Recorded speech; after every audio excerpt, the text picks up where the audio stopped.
And it's starting now. And so starting now. So excited to be talking with Andy Barron today. Very excited to talk to Andy Barron today. Andy is someone that I know really well. I've known Andy for about close to 58 years, since I was a baby. So, Andy, welcome. I'm excited to be talking with you about this project that you've been working on for over a year now. Thanks, Matt. I appreciate it. Great to be here. Yeah. I just want to quickly jump in. We'll go back to more of the personal stuff of how you and I first experienced Mark Fidrich back in '76 when we were kids. But more recently, you just launched a podcast. So let's start with the lead, right? The lead is you have a podcast. Can you tell us a little bit about how it came about and what people should know about why it matters today? Sure. Well, thanks for having me on, Matt. It's great to be here. And it started. The genesis of the idea came really 30 years ago when I had a chance meeting with Fidrich on the streets of Leominster, Mass. I was a reporter, and I was walking down the street on a lunch break. Fidrich was in his 10-wheel Mack truck. I approached the passenger door, said, "Fidrich?" He said, "Yeah." And I said, "I'd love to talk to you sometime." He said, "Well, the light's green. If you want to talk, get in." I got in. And that led to a story that I wrote for the Sentinel Enterprise in Fitchburg, Mass, the next day. And it seeded the whole idea for me of doing something at some point. I didn't know then what we're about to talk about now. Yeah. And I think it was the same newspaper that his name first appeared in that about 25 years earlier, right? Yeah, I think so. I think you found some old clips in which Fidrich was a fairly talented bowler, candlepin bowler as a young boy, and which is interesting because that's one of the things his sisters told me, that he was. They had a lot of fun as kids, but yeah, he was accomplished in a lot of things, and I'm sure we'll talk about that a bit. Sure. So Mark, he was a fast worker on the mound, and so we'll do that today. You and I both have other lives outside this podcast. We'll keep this to about 30 minutes. So for anyone that's tuning in, hang in there with us, especially if you're a baseball fan, for sure. But if you're just a fan of just history and culture, and because that's the thing about Mark that is really, it goes beyond his amazing statistical resume from 1976, right, Andy? Without a doubt. Mark Fidrich was someone who really captured the nation's attention in the summer of '76. And of course, Matt, as we know, and maybe to give a quick sense for listeners, when Fidrich came up to the big leagues in 1976, he was unknown. And he didn't make his first start until the middle of May. So when you consider that by July or mid-July, he was the starting pitcher of the All-Star game, there was a heck of a lot of winning and excitement that went on from mid-May to early July. He became a crossover cultural phenomenon after a game on June 28, 1976 against the Yankees. It was telecast by ABC, and that really, launched his career. So yeah, it was a whirlwind for Fidrich. So your podcast is out there now, and it's been, I know I call it, it's a cliche, but it's true, a labor of love. I mean, we've been in touch as you developed it, and you've had me as a sounding board and giving feedback and kind of re-encouraging you, like, this is a legit story. This is a cool story that you've got your hands on. So tell me, if you would, how it began in terms of getting a hold of his family and how it all flowed from there. Sure. Well, in February of 2025, I wrote a letter to Ann Fidrich, Mark's widow, in which I basically said, I think your husband's story deserves some attention. We're coming up on the 50th anniversary, and I wanted to give myself some time, and because I knew it would be a project if she said yes. So on the back of the letter, I had a copy of the article that I wrote in 1996.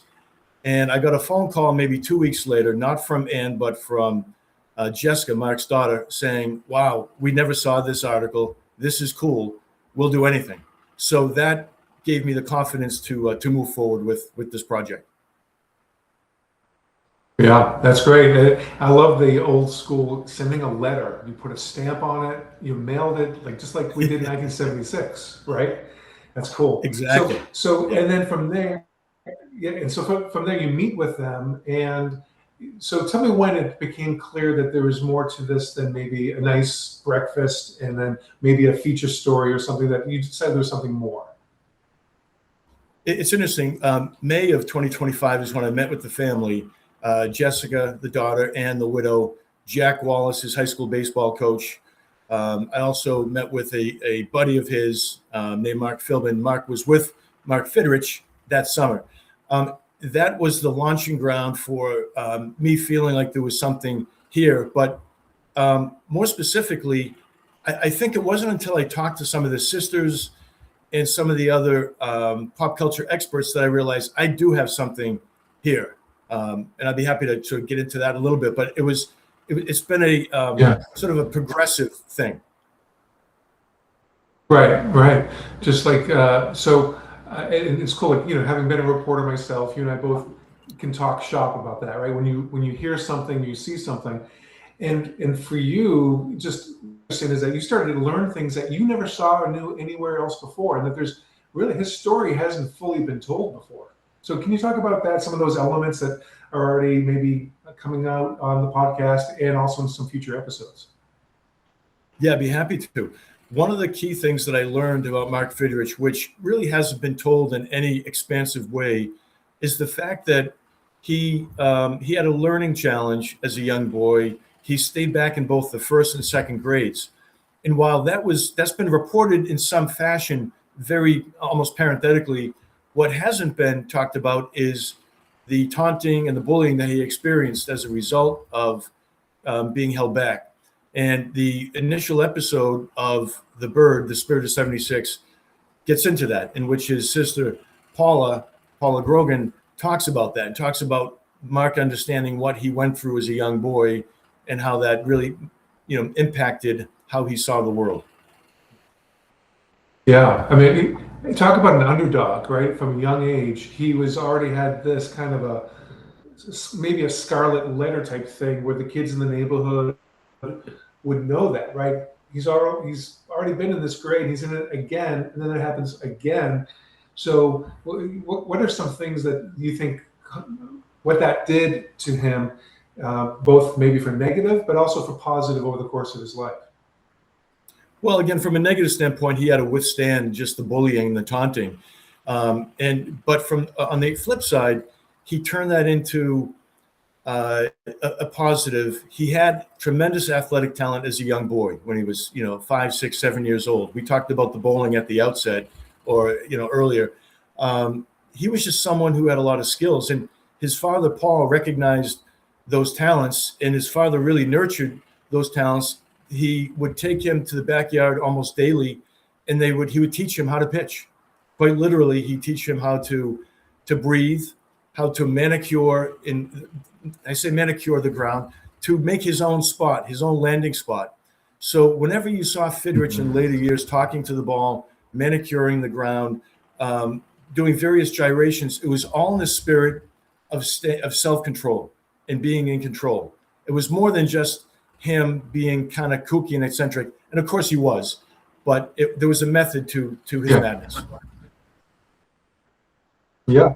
I mean, it's a lot of self-talk. I mean, that's something that is a commonly accepted principle of success, is because we are our number one critic, we're our number one audience, and so the importance of that. So his dad, who is an educator, seeing this in his son, and that's a dynamic that's really, I think, it's still so much steeped in baseball in general. The father, son, typically. Sometimes it's the mom and daughter, or some combination, right? So, right. What about the rest of his family? What kind of role did they play, and what are some of the reflections that they have about him? Well, the Fidrich family was very close. In talking with both Paula Grogan and Carol Duda, Paula's the oldest, then Mark, then Carol, and then another sister, Lori. They used to routinely take family vacations across New England. They were very close-knit. There were stories of going up to Santa's Village in New Hampshire, for instance, in which Fidrich, and this is in the podcast, took it upon himself to throw his sister Carol's red sneakers out the window. Now, not a nice thing to do, but he was always sort of a cut up and doing things like that. pulling pranks, raising hell, if you will. But he was someone who people gravitated to. He was boisterous, he was funny, he was loud, but he was kind. And I think that was something that pervaded his being, was being a good guy. Yeah. Right, right. You know, thinking about when he was starting on the major leagues, he was still only 21 at the start of that season. I know he turned 22 that August. So he was closer to being a kid than an adult back then. And so I'm not sure to what degree later on in his short-lived major league career, how that might have evolved. Did he, you know, segue to a different type of persona on the mound, Andy? Well, you know, it's interesting because by the end of '76, you know, he had become American League Rookie of the Year, as you know. And for those viewers who don't realize that, he was 19-9 his rookie season, 2.34 ERA, 24 complete games, which is unheard of in today's game. But to answer your question about the evolution of his pitching, you know, it's tough to say because by the spring of '77, in spring training, he hurt his knee, his right knee, shagging fly balls in the outfield. And there's some talk that he adjusted his pitching mechanics after he came back from knee surgery, and that he was never quite the same. So, you know, the evolution of Fidrych was unfortunately for, you know, on the downside. But he made the All-Star game again in 1977, you know, despite being injured from, say, mid-July on. So, unfortunately, his career, you know, only lasted a couple more years, persistent arm troubles, and his last major league game was the fall of 1980. Right, right. And you talk of several of his teammates from the Tigers, as well as some other major league ball players from that time in the course of your reporting for the podcast. And so, what were some of the, you know, what was the reaction, by the way, when you would reach out to them? How receptive were they to the idea of talking about the bird? Yeah, I would say all the four Tigers that I spoke with, Willie Horton, Bruce Kim, Ron LaFleur, and Jerry Manuel, all of them said essentially a variation of anything for the bird. Anything you're doing related to Fidrych, I'm in. So he was beloved by his teammates, and these particular guys are in their 70s or 80s now, and they recount him fondly. I'll give you just a very quick example, Matt, if I could. And back in February, I met Willie Horton in person at Tiger Town in Lakeland, Florida. And Willie was gracious and met with me and, you know, talked about what Fidrych meant to the team. And he described him as a Jerry Lewis, Dean Martin kind of character. Again, a reference from that era, of course, being a cut-up. But he also, when the conversation came around to Fidrych's untimely passing in 2009, Willie got pretty somber.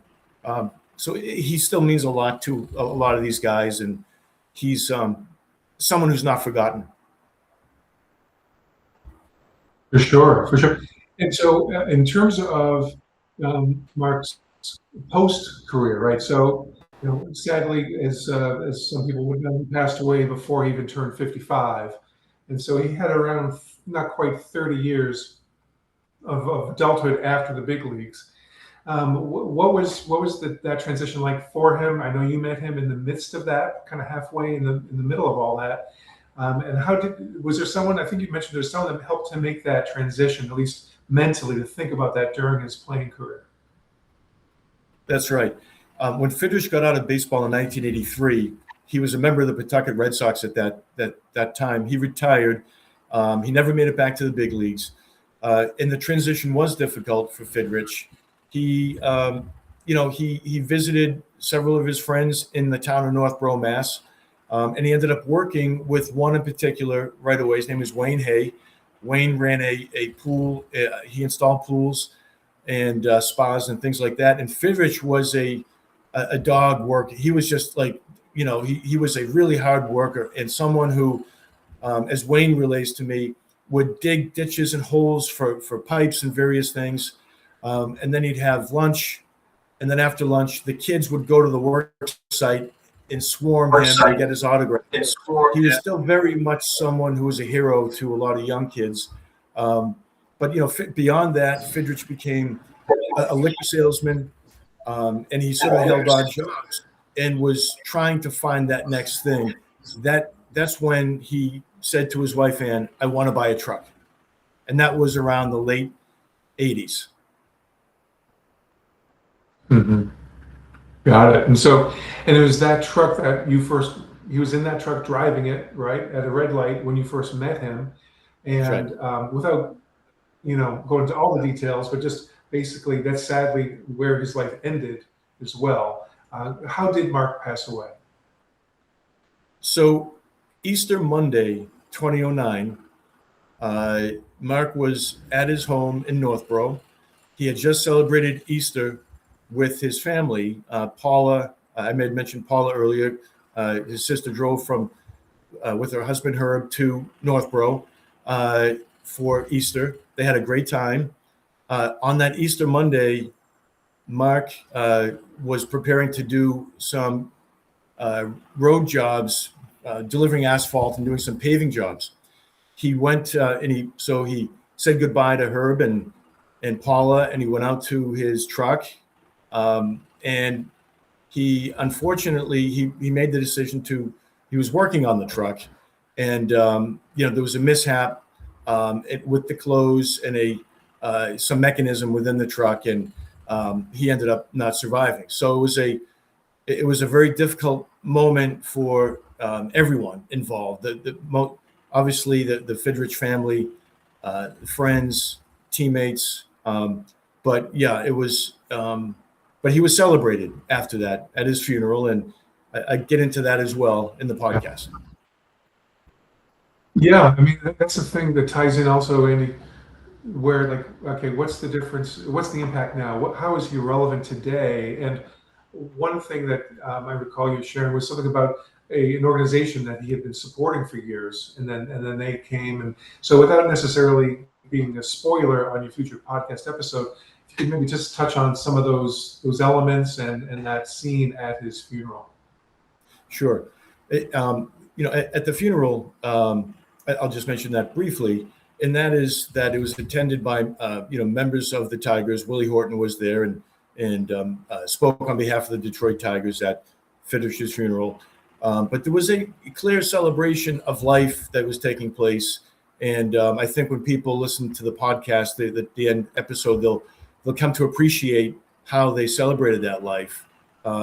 "Take Me Out to the Ball Game" was sung at his funeral. So I'll just say that. But as far as the philanthropic efforts from really the last 20 years of his life, and even earlier, Fidrich was devoting to raising money for those with special needs, particularly young people who needed to get into sports and wanted to play sports and any level and just be active.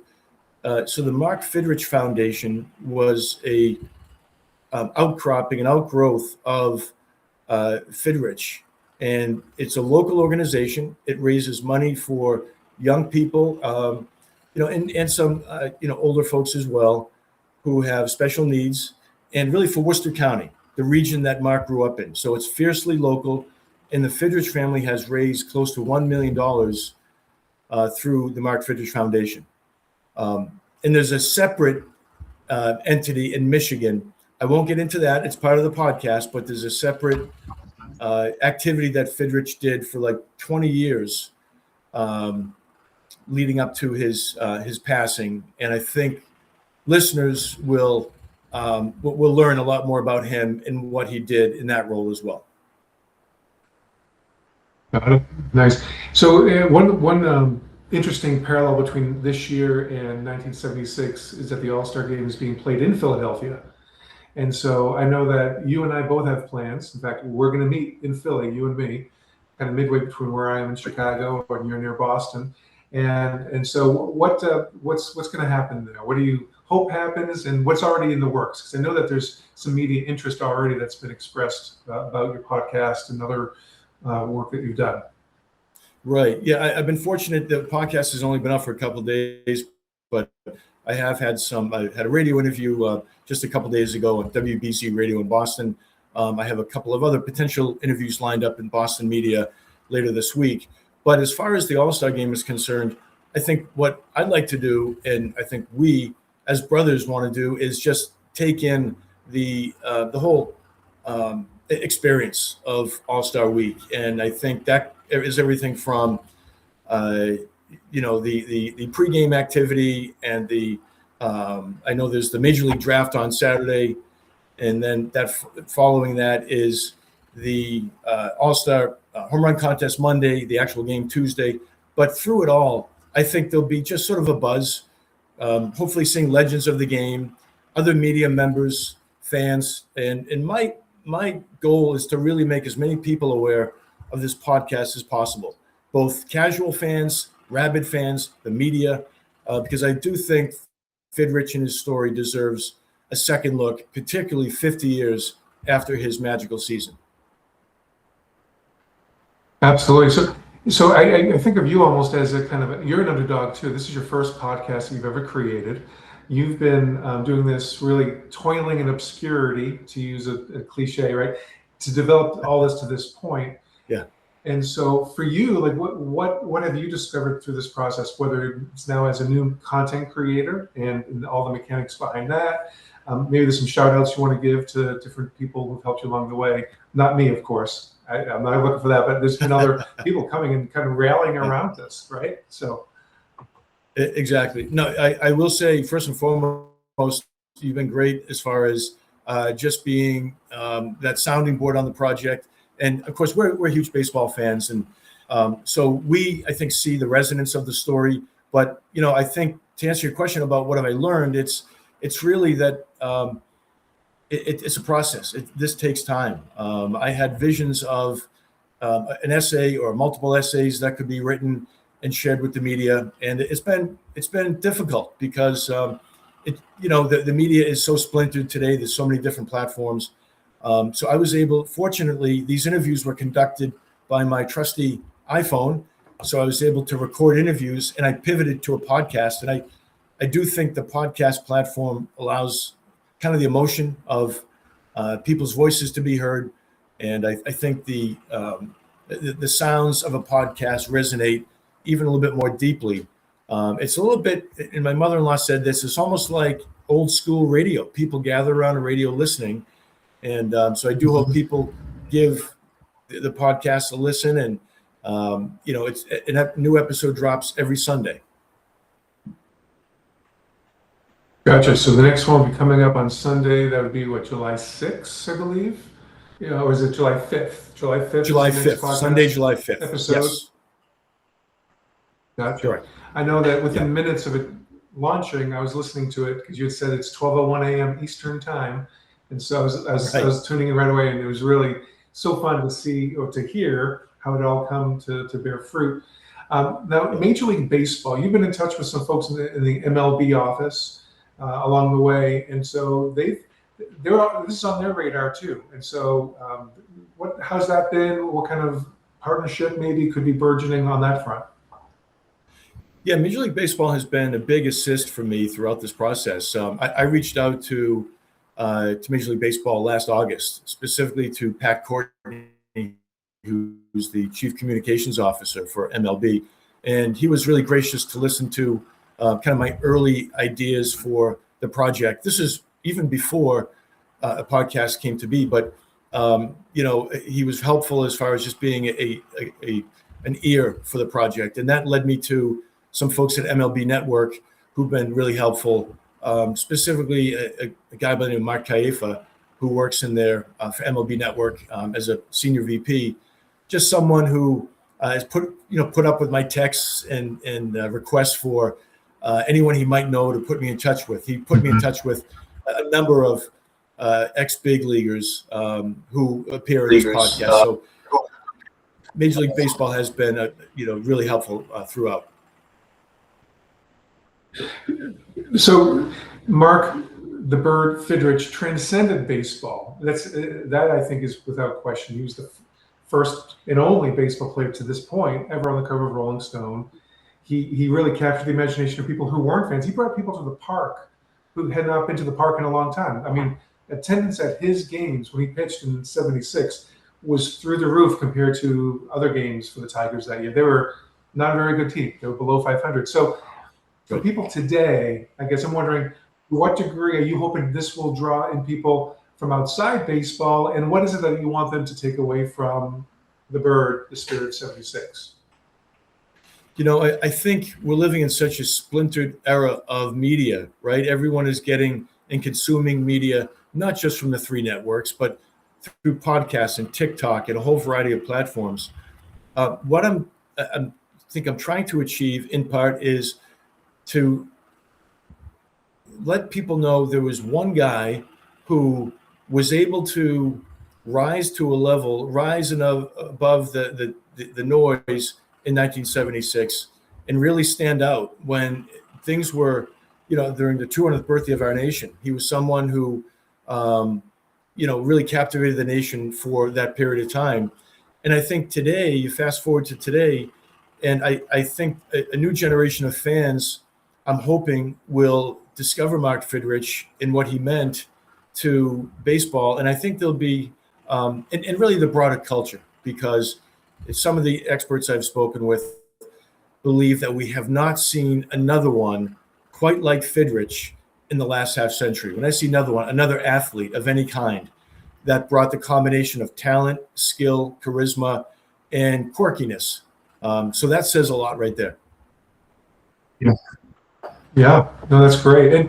And also the one word that comes to my mind, thinking about and knowing some of the stories that might be coming forth on the podcast, is his kindness, his empathy, and a lot of that tracing back to when maybe people weren't kind to him, and that he can put himself in the shoes of other people who are maybe on the fringes of society. So I don't know, if there's a story that you'd want to share now, or maybe you can allude to it so people listen to the podcast. But that to me, I think, is a message that's timeless and is maybe more urgent than ever these days, where there's a lot of unkindness that's being amplified. There are several stories in the podcast that point to what you just described. One that's relayed by his coach, Jack Wallace, one that's relayed by his friend, Wayne Hay.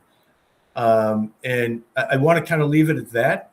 But one's a very decidedly baseball story that nearly brought his coach to tears when he told me.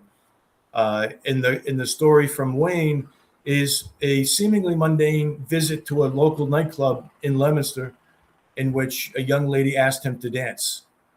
She appeared to have special needs, and you'll have to listen to the podcast to understand how Fidrych reacted to that request. Very good.